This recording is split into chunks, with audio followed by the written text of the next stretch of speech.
The diner wasn't fancy, not the kind of place tourists stopped at. It was the kind of spot where grease stained the menus, where the bell above the door squeaked every time someone walked in, where coffee was always hot but never strong enough, and where everybody knew everybody's business. Linda had been working there for years. Same apron, same tired shoes, same forced smile for rude customers. Life hadn't given her much, but she had learned to get by. She wiped down tables, topped off coffee mugs, and listened to the town's gossip float around the room like cigarette smoke. That's when she noticed him for the first time. A small boy, maybe 8 or 9, standing outside the window with his hands tucked deep into the pockets of his worn-out jeans. His shoes looked like they had been handed down too many times, laces missing, soles worn thin. He wasn't begging, wasn't asking. He just stared at the plates of pancakes and fried chicken like he was memorizing every detail. Linda's heart sank. The town wasn't kind to kids like Marcus. Black, poor, from a family everyone gossiped about, but nobody helped. Folks said his daddy had disappeared years back, leaving his mama with too many mouths to feed and not enough work to go around. Marcus walked into town every few days, sometimes barefoot, sometimes dragging those broken shoes. He'd sit near the diner, sometimes with a little notebook and a stub of a pencil. He'd scribble like he was writing his own world, then close it quick if anyone came near. He never asked for food, never begged like some kids did. There was a pride about him, the kind that made Linda's chest ache. Hunger was written on his face, but so was dignity. One cold evening, when the sun dipped low and the neon diner sign buzzed against the dark, Linda couldn't stand it anymore. She packed up a leftover plate, chicken, cornbread, mashed potatoes, and walked outside. Marcus looked startled, like he wasn't sure if he should run. Linda didn't say a word. She just placed the plate in his hands, nodded once, and went back inside. That was the start. From then on, whenever Marcus showed up, Linda made sure he didn't leave hungry. Sometimes it was fries left accidentally on the counter. Sometimes a piece of pie no one wanted. Sometimes a warm cocoa on a freezing morning. It wasn't much. But to Marcus, it was everything. Not everybody liked what Linda was doing. Small towns had long memories, and plenty of people carried old hate like it was a family heirloom. Some regulars muttered under their breath, loud enough for her to hear. Waste of good food, feeding that one. She gonna ruin this place letting strays hang around. Don't know why she bothers. His kind don't ever amount to nothing. Linda bit her tongue. She needed the job. But every time she caught sight of Marcus waiting outside with those hungry eyes, she knew she couldn't stop. Kindness was worth more than gossip. Days turned into months, months into years. Marcus kept growing. His shoes were still worn, his clothes still patched, but his shoulders got broader, his smile sharper. He carried that notebook everywhere, filling it with dreams, words, maybe drawings. Nobody really knew. Linda noticed how his eyes lit up when he ate.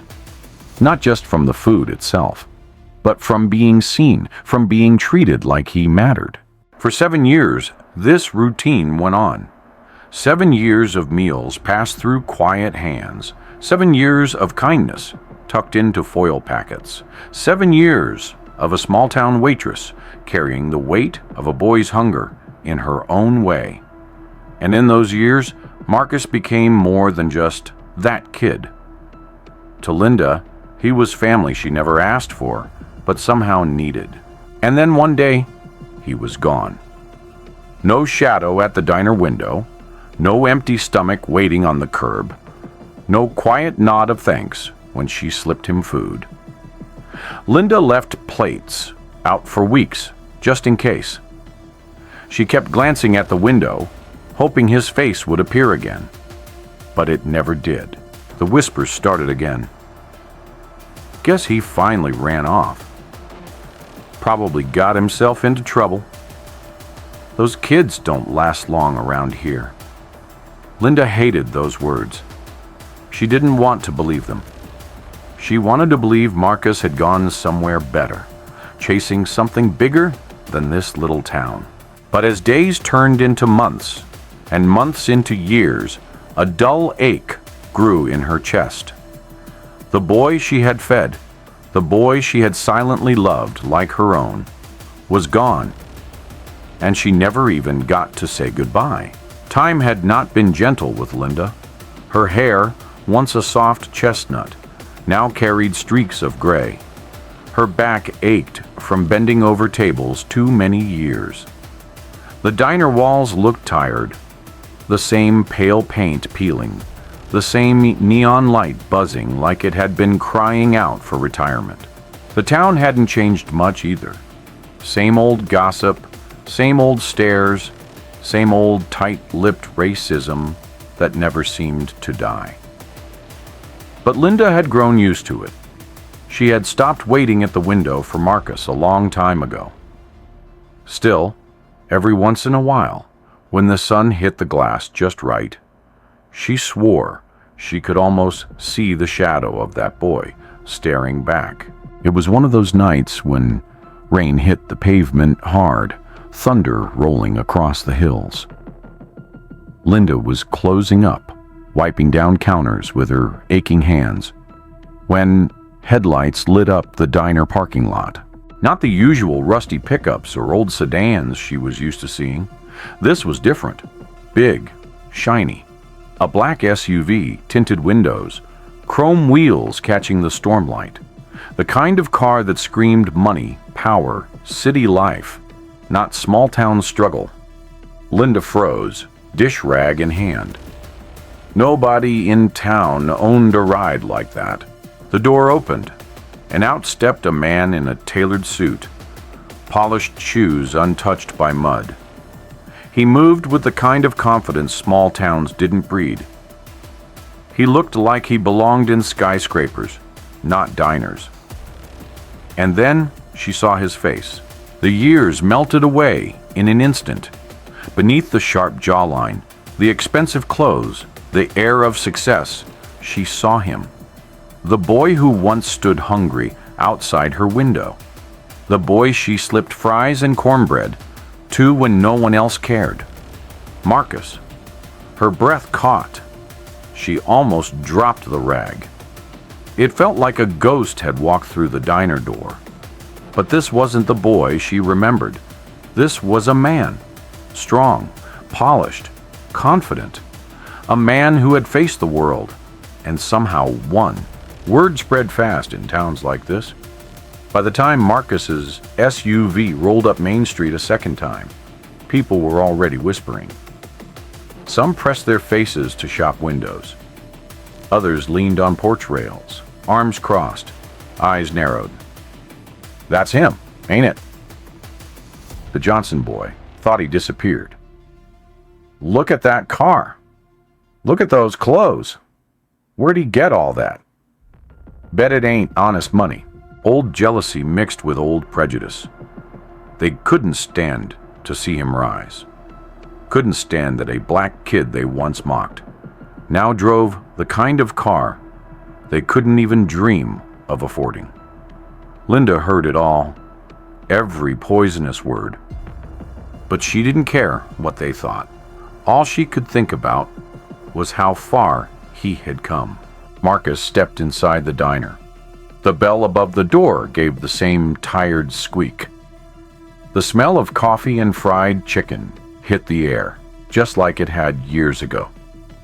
Nothing in the diner had changed. Nothing except the man standing in the doorway. Every eye in the room turned toward him. Forks froze mid-air. Whispers spread like wildfire. But Marcus didn't flinch. He walked past the gawking faces, past the muttered insults disguised as small talk. His polished shoes clicked against the same worn floorboards he used to sweep crumbs off of as a kid. He stopped at the counter. The same counter Linda had leaned against night after night. And for a long moment, he just looked at her. For Linda, time folded in on itself.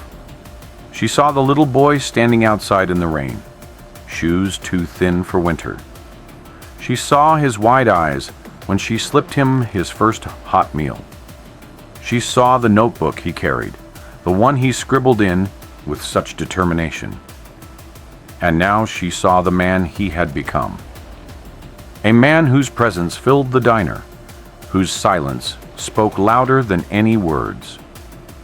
The years between them suddenly felt like a dream. The townsfolk didn't know what to do with themselves.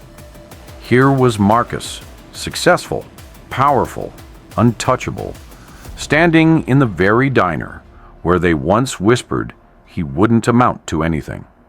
The same people who said he'd end up in jail. The same people who laughed when he walked around in hand-me-down clothes. The same people who looked away when he was hungry. Now, they couldn't look him in the eye. Linda noticed it.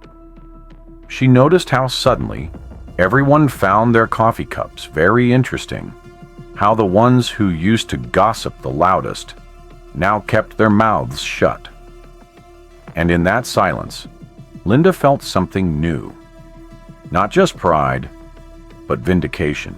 Marcus didn't just visit once. His SUV became a familiar sight in the diner parking lot. Every time it pulled up, the same whispers started, the same faces turned. But Linda wasn't bothered anymore.